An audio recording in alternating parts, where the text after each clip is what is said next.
Espinosa, justamente es abogado del presidente de la República, Pedro Castillo. Benji, un placer, ¿cómo estás? Adelante, por favor. A ver, doctor Espinosa, yo quería entrar un poco al tema de forma, ¿no? Primero, porque, claro, tuvo una renuncia hace un tiempo, ¿no? 10 de agosto, por unas horas. Y ahora también lo escuché en la entrevista con Philip Batres, que había estado usted incómodo, digamos, con la presentación de este amparo, si no me equivoco, del abogado Ananías Narro, y que usted incluso había recibido las disculpas del presidente. ¿Qué es lo que ocurre ahí? Quiero conocer desde su punto de vista. ¿No siente una cierta informalidad del presidente Pedro Castillo, digamos, para recurrir a distintos abogados a la vez? Creo que, Cristian, muy buenas noches y gracias por la invitación. Creo que lo que hubo fue que en un estado de preocupación se acercó un abogado, le debe haber propuesto cierta expectativa respecto a una demanda de amparo que leída después, conocida después, no tiene consistencia jurídica y se presentó. Eso generó una desavenencia que yo he detallado y que entre mi cliente y yo hemos dado por superada. Eso es lo que te puedo decir, Cristian. ¿Y me puede contar ahora por qué renunció en esa ocasión anterior, el 10 de agosto? Sí, fue básicamente un conjunto de descoordinaciones, ¿no es cierto?, que son propias en la relación de tensión que hay entre abogado y cliente. Pero claro, ahora con el microscopio ahí, con la lupa encima, evidentemente una situación así puede llamar la atención, ¿no es cierto? Pero básicamente lo que se trató fue de situaciones de tensión o de descoordinación que pueden haber, incomodidades que se pueden superar. Por ejemplo, al doctor, a los abogados Noblecía y Atencio, que también jugaban un papel, digamos, ¿no?, cercano al presidente Pedro Castillo y alguna estrategia legal. ¿Esa fue la descoordinación, la incomodidad? Pero yo no voy a detallar, digamos, personas, pero ciertamente hay asuntos que yo prefiero reservarme. Cristian, te puedo decir, sí, que lo que hubo fue algunas incomodidades de mi parte, que como siempre las expresé oportunamente. En ese momento fue la renuncia y que habiendo sido superadas regresé. Ya, pero doctor Espinosa, o sea, mi punto es que, claro, de cara a la ciudadanía, ¿no? O sea, presentó una incomodidad por una descoordinación, presenta su renuncia, a las pocas horas vuelve, ahora una nueva descoordinación. Y claro, usted lo pinta al presidente Castillo, digamos, como, ¿no?, una persona pues que al abandono, que en una situación de tensión recurrió a un abogado que usted no conoce. Entonces, esa es un poquito la pregunta. ¿Usted sigue confiando en el presidente Castillo? ¿Cómo hacerle entender a la gente que pasó una vez, ahora vuelve a pasar y usted sigue en la defensa? Porque, claro, lo que ocurre es que estas situaciones pasan. Es decir, la relación de abogado-cliente, es verdad, es una relación de confianza, pero también ocurre que las personas se preocupan. Son seres humanos, no necesariamente conocen la ley, y hay personas que mal aconsejan, o hay personas que dan recomendaciones que no necesariamente tienen una buena base jurídica, y entonces a veces la persona se ve sorprendida. Eso es lo que ha pasado acá, a mi manera de ver.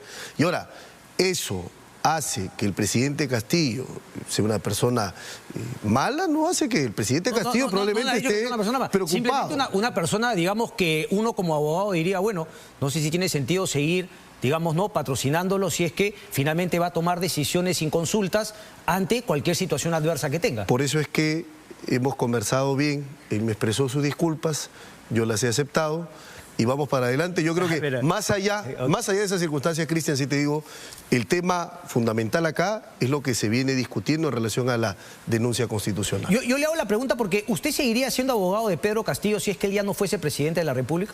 O sea, ¿aceptaría este tipo de descoordinaciones con otro patrocinado, con otro cliente? Sí, claro, y ha pasado en otros casos. Pero también pasa de que uno tiene que ser transparente y comunicarle la molestia. O sea, uno no puede ocultar o esconder esa molestia, esa desavenencia. Si la supera 1, 2, 3, bueno, finalmente vamos a ver, usted, creo que lo hemos conversado, ¿no? También se juega parte de su prestigio como abogado con esta defensa. Verdad. Usted ha dicho incluso que pedirá disculpas si es que al final se equivocó y el señor presidente Castillo es culpable. No, yo no he dicho eso. Lo que yo he dicho es que si es que ante mis ojos yo encuentro una evidencia, un elemento que establezca que él me mintió y que es culpable, yo renuncio de manera inmediata. Yo no tengo por qué pedir disculpas, porque entiéndeme una cosa, Cristian, mi labor de abogado es defender. Okay. Y no vamos a entrar como esa novela en donde tenían a una persona que era, la prensa la colocaba como indefendible y los despachos de abogados estaban cerrados a la persona. Correcto. ¿Y no vamos a llegar a eso. ¿No ha visto eso todavía? No.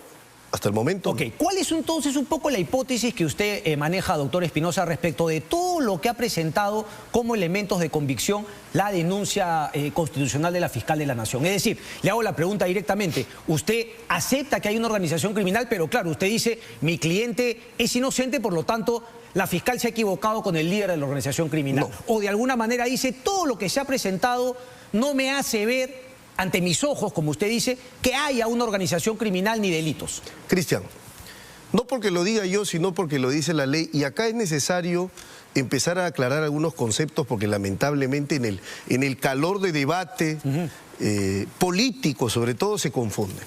Acá no hay ninguna prueba contra el presidente Castillo, porque la ley dice que la prueba es únicamente prohijada, únicamente producida en el juicio y nunca antes. ¿Qué hay entonces? Podrás preguntarte. Lo que hay es un conjunto de elementos de convicción que han llevado a la Fiscalía a que, desacatando al juez supremo Checley, que le puso un límite, un valladar bastante claro, ha dicho, voy a buscar que el Congreso me autorice para formalizar la investigación. Cuando el juez Checley le dijo en la tutela que yo promoví en el caso Tarata, Fiscalía, ustedes no pueden formalizar la investigación, y Congreso, ustedes no pueden acusar constitucionalmente al presidente Castillo fuera de lo supuesto del 117. Entonces tenemos que empezar a hablar primero, porque acá yo no he escuchado en el debate que nadie se centra en lo que un juez supremo ya resolvió, y lo que es más importante, si es que la Fiscalía hubiese estado en desacuerdo con ese criterio, hubiese mostrado su disconformidad apelando. No, la Fiscalía no apeló, estuvo conforme, estuvo de acuerdo, y ahora, sorpresivamente, quiere cambiar los términos, reinterpretando la decisión del juez. ¿Hay una organización criminal o no?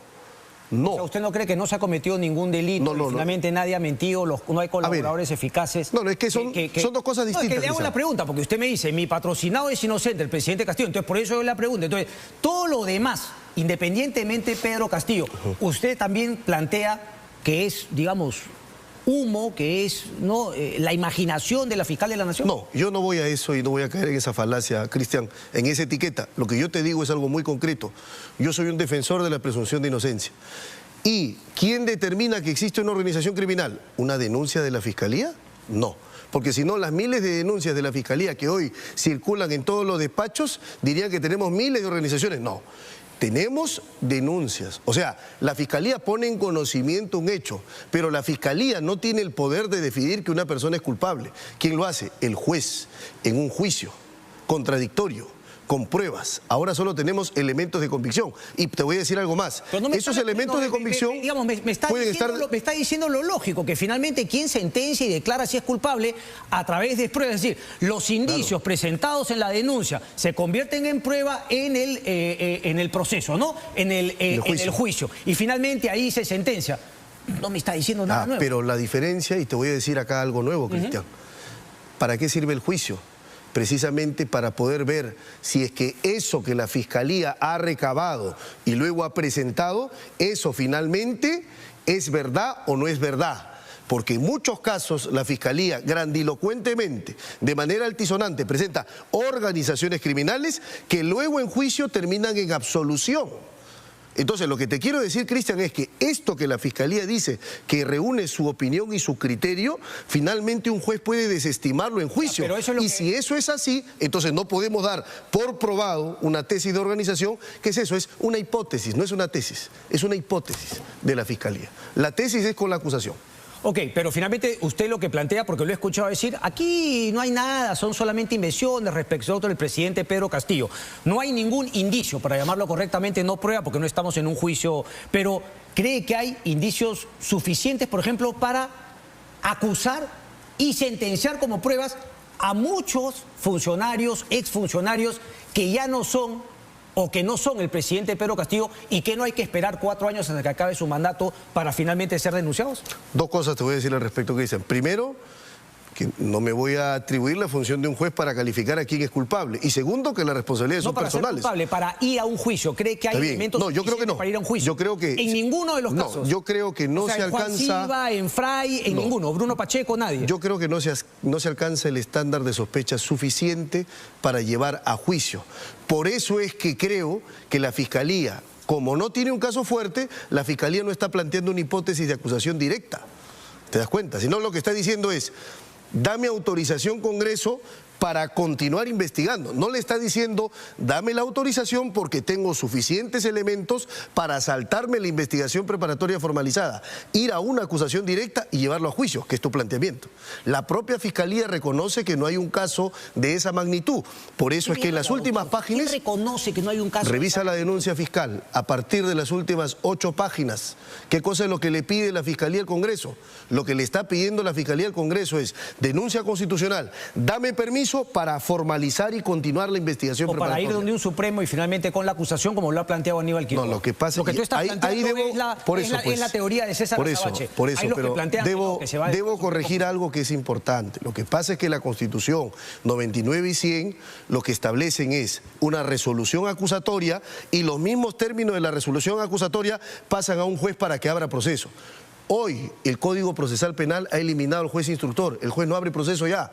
Quien lo hace es la Fiscalía a través de una disposición de formalización. Sí, así que decir que un juez abre el proceso... a la preparatoria, por eso. Finalmente es lo que le está pidiendo al Congreso. Exacto. Que analice la posibilidad de que eso pueda suceder. Por lo tanto, no hay nada inconstitucional. Simplemente le hace una pregunta al Congreso de la República que tendrá que decidir. No, Cristian, volvamos a tu pregunta. Tu pregunta fue, doctor Benji, para usted, ¿hay un caso para pasar a juicio para acusar? Y la respuesta la da la propia Fiscalía.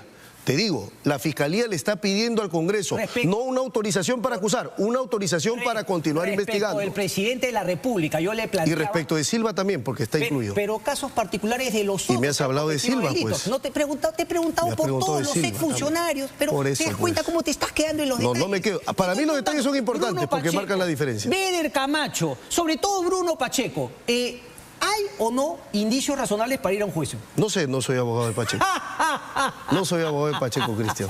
Pero has leído la denuncia y todo lo que ha dicho Bruno Pacheco. No sé. Pero te das cuenta para qué ciertas cosas finalmente no sabes si no eres abogado. Porque claro, vamos acá a citar a José Ugaz. Estamos frente a una evidencia muy sólida, muy abundante y además concurrente. Y tú has dicho más de una vez, se lo dijiste a Philip Butters, que, claro, repíteme por favor la frase que me gusta, que finalmente... claro, dos declaraciones... Dos tuberculosis no hacen una persona sana y dos declaraciones de colaboradores no conforman un elemento sólido. Dice, en el derecho penal existe la prueba, pero cuando no existe porque no ha sido posible producirlo, porque estamos en una etapa todavía incipiente de la investigación, existe la teoría de los indicios. Esto te lo leí la vez pasada también porque lo había dicho Iván Meini. La cantidad de elementos acumulados a lo largo de estos meses de investigación es abrumadora. En el entorno del presidente, teniendo a él mismo como centro, se han generado múltiples prácticas de corrupción a través de una serie de prácticas y decisiones de gobierno. ¿Te parece que está equivocado de pe a pa? ¿Te parece que no ha habido... ni se ha generado múltiples prácticas de corrupción a través de una serie de prácticas y decisiones de gobierno que no han hecho otra cosa que establecer un patrón sistemático? No, Cristian. Yo disiento de la opinión del doctor Ugaz porque él plantea una conclusión. Y yo soy enemigo de conclusiones precipitadas y prematuras mientras no pasemos al siguiente estadio, que según la Constitución está vedado. Y no solo eso, lo que pasa es que también acá falta consultar a internacionalistas, no solo constitucionalistas, porque acá lo que propone la Fiscalía, que tú has revisado la denuncia constitucional de 375 páginas, es hay que buscar una interpretación del 117 conforme al artículo 30 de la Convención de la ONU contra la corrupción. El primer problema ahí es... La Convención contra la Corrupción es un tratado. Y tú sabes, Cristian, conforme al artículo 200, que el tratado tiene rango de ley, es decir, es infraconstitucional, vale menos que la Constitución. Un tratado no puede cambiar a una norma superior. Segundo, si asumiéramos que ese tratado, supongamos, la Convención contra la Corrupción, es un tratado de derechos humanos y por tanto forma parte del bloque de constitucionalidad, tiene el mismo rango que la Constitución, entonces tendríamos que entrar a otro análisis. El análisis que nos pone el segundo párrafo del artículo 57 de la Constitución.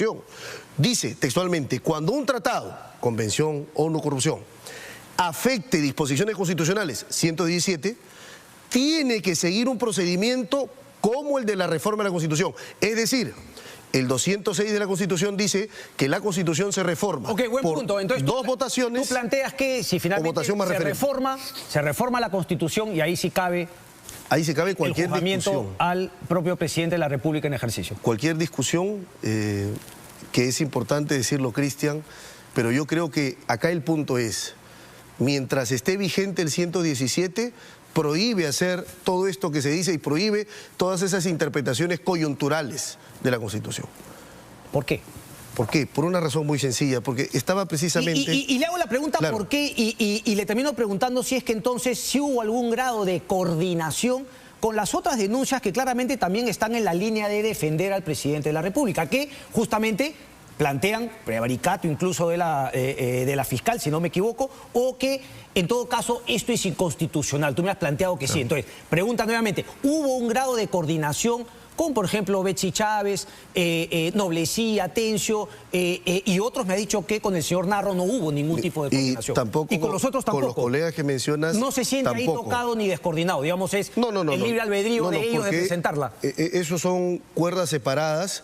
Y de hecho, yo he revisado los documentos luego que se han circulado en prensa y no tienen la firma del presidente. Entonces, son acciones propias de personas distintas a la del presidente. Distinta a la situación del señor Narro, que sí tenía la firma del presidente. Entonces, no ha habido, y eso lo debo aclarar, Cristian, ninguna coordinación con los colegas que me mencionas. Pero acá volviendo al tema, porque esto es importante, Cristian, porque este es el caso más importante de la justicia en toda la historia republicana. En toda. Es inédito, pero también es discriminatorio, porque nunca antes se hizo con ningún presidente. Acá el tema es muy sencillo, para que me entienda la audiencia. Cuando se intenta reformar la Constitución, que es la máxima norma jurídica, hay un concepto en el derecho que se llama rigidez constitucional. La Constitución no se cambia de manera simple, la Constitución sigue un procedimiento agravado. Sí, correcto. Por eso es que requiere, por ejemplo, ¿qué dice la Constitución? Si yo quiero cambiar la Constitución, necesito 2 legislaturas, ¿no es cierto?, con votaciones de 87 votos más 87 votos. O votación de 66 votos, es decir, mayoría absoluta, y un referéndum inmediato. Eso no se ha seguido en el Tratado de la Convención contra la Corrupción para que pueda cambiar el 117. Ok, ¿esa es finalmente una interpretación suya? No, es una interpretación de la Constitución. ¿Cómo es una interpretación de la Constitución? ¿Se interpreta a sí misma? No, donde la Constitución manda, no cabe interpretaciones. ¿Lo puede ver el Tribunal Constitucional como lo ha planteado Aníbal Quiroga? Y puede haber una demanda competencial que promueva el Ejecutivo contra el Congreso, para que el Tribunal Constitucional diga si es que el 117 permite al Congreso tramitar una acusación constitucional contra el presidente fuera de los marcos del 117. Correcto. Eso puede haber. Solamente una pausa, porque finalmente quería hacer la pregunta. Hemos empezado 10:04, tenemos que terminar pues a las 11:04. Es lo lógico, ¿no? Por favor, sácame la música. No se trata de un minuto más, porque nosotros no hemos dado un minuto más. Nosotros no hemos dado un minuto más. No. Vamos a ordenarnos, Benji Espinosa, finalmente el Congreso de la República decidirá y ustedes acatarán esa interpretación que hay el Congreso de la República. O plantearemos acciones para que el guardián de la Constitución... El tribunal. Pero tenemos... Pero ya hay una que se ha presentado en el tribunal, lo ha dicho Aníbal Quiroga. Ah, sí, pero ese es por parte de ellos. Ok. Ahora, el Ejecutivo... Pero el tema de fondo va a ser el mismo, a resolverse. Siempre y cuando haya una ampliación de demanda. Pero hay un punto importante, Cristian, y te anuncio. Mañana yo voy a ir al Poder Judicial a presentar una tutela de derechos para que el mismo juez Checley, ¿no es cierto?, defina si es que la Fiscalía está haciendo una reinterpretación de lo que él ha dicho o en realidad él ha prohibido a la Fiscalía lo que la Fiscalía hoy está haciendo. Solamente una última, porque se me ha ido de la memoria. Sí. ¿Para usted una vacancia por incapacidad moral sería inconstitucional también? En este caso sí. ¿Cómo en este caso sí? ¿Por qué? Porque por no una tiene que ver sencilla. una cosa con otra. Al final se plantea otro tema de la vacancia. No tiene que estar ligado. Claro, pero, se presenta la vacancia con los hechos que ahora conocemos en la denuncia. Te comento por qué. Porque una vacancia por incapacidad moral sería declarar inmoral al presidente por hechos que tiene que calificarse en el derecho penal. ¿Y quién califica que un hecho es delito? El juez, después de juicio. No, señor. Y el Congreso no puede decir... Usted está confundiendo delito con moral. No, pero un momentito. Y usted está confundiendo que un hecho no puede ser delictivo para el Poder Judicial. Tantas veces le han querido dar peso al Congreso de la República para ahora, y ahora pero ha actuado mal, pues. Antes ha actuado mal. Y usted le tiene que decir. No, ha actuado mal antes. Y no puede actuar mal ahora. Y ahora finalmente tiene que cambiar, no es que ha actuado mal antes. No. Es que tiene que aplicar la Constitución. Correcto. Y la norma para todos. Si en el Perú no se respeta la Constitución, ni tú ni yo, Cristian, podemos dormir tranquilos. No se está respetando. Si es que se da trámite. Vamos a ver entonces finalmente el Congreso de la República y el Tribunal Constitucional. Benji, un placer como siempre. Gracias, Cristian. Gracias, maestro. Pues vámonos a la pausa y venimos con